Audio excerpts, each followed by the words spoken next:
Hello, buddy. Welcome back to Tin Man's Core Channel. I'm your host, Jeffrey Tin Man Taylor, and today I wanted to get on here and tell you guys another story time video. But instead of me telling you guys a story from mine or my parents' past, I thought I'd get on here and share with you all the story of one of our postal workers from our town, because he was on the Titanic when it sank. His name is Oscar Scott Woody. Now, here's some of the details that I discovered about him.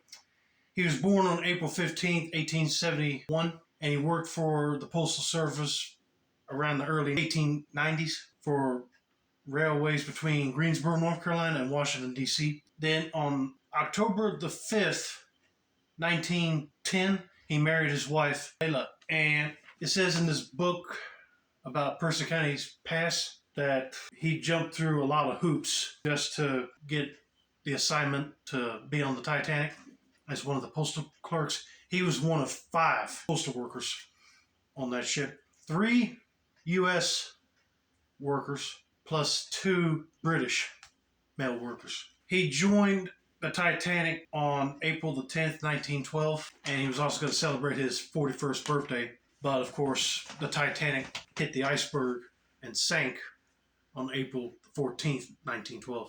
So he didn't get to celebrate it, unfortunately. Him and all of his mail crew struggled to get all 200 sacks of mail out of the mail room when it was starting to sink. And they also helped crewmen and passengers with their luggage of belongings, trying to get him off the ship quick. And unfortunately, he drowned. But when his body was recovered, he was number 167. And they took his artifacts that he had on him, plus any other belongings they found, and had to ship him to his next of kin. Which, I just found this out right here. This bugs me. They could have shipped it to his wife, but no.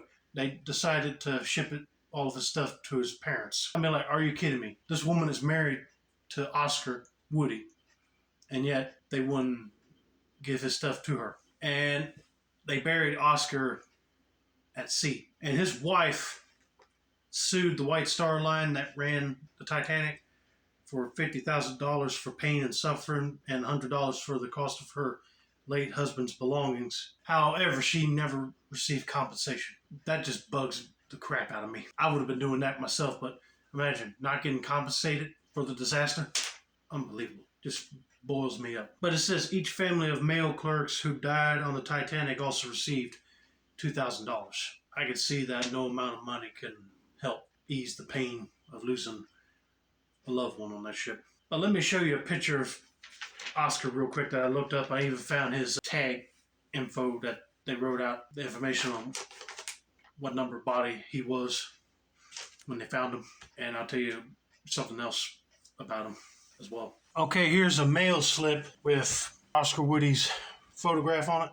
Just looking at that photo just makes me sad. Didn't get to enjoy his 41st birthday and didn't come back home to be buried here in Roxboro. Okay, here's the photographic copy of the piece of paper that was wrote out for his body and how old he was and what clothing he was wearing and what he had in his pocket and his name and position on the ship. To honor Oscar Scott Woody, on July 12, 2004, 13th U.S. District Congressman Brad Miller announced that our post office in Roxboro was going to be officially have its name changed to the Oscar Scott Woody Post Office, which I thought that was a nice thing to do, to pay tribute to this man. And he's the only postal worker to this day that has a post office named after him. You see, this is the image of what the Roxboro Post Office used to look like, and then it got torn down and rebuilt to look like this.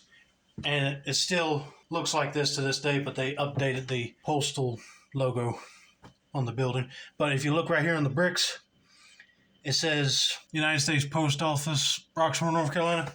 Well, they put in there his name. And if you come to Roxboro and look at it, it's still there today. Hope you enjoyed my little history story time segment. He is somebody you definitely should look up if you're looking up anything about the Titanic or Roxboro or Percy County in North Carolina. Don't forget to like, subscribe, turn those post notifications for more story time related content like this. This has been another successful installment of the Tin Man's Core Channel. I'm your host, Jeffrey Tin Man Taylor, and I said that's a wrap, and have a nice day, y'all.